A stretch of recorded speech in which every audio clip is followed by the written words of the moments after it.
Now Sarai, Abram's wife, had borne him no children, and she had an Egyptian servant woman whose name was Hagar. So Sarai said to Abram, Now behold, Yahweh has shut my womb from bearing children.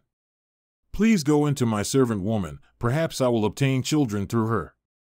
And Abram listened to the voice of Sarai. And after Abram had lived 10 years in the land of Canaan, Abram's wife Sarai took Hagar the Egyptian, her servant woman, and gave her to her husband Abram as his wife. So he went into Hagar, and she conceived. Then she saw that she had conceived, so her mistress became contemptible in her sight. And Sarai said to Abram, May the violence done to me be upon you. I gave my servant woman into your embrace, but she saw that she had conceived, so I became contemptible in her sight. May Yahweh judge between you and me. But Abram said to Sarai, Behold, your servant woman is in your hand, do to her what is good in your sight.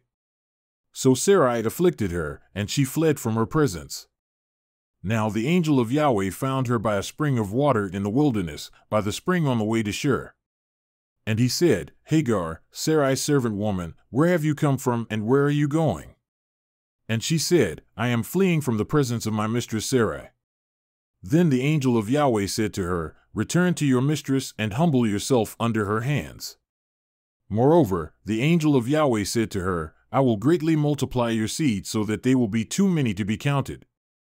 And the angel of Yahweh said to her further, Behold, you are with child, and you will bear a son, and you shall call his name Ishmael, because Yahweh has heard your affliction.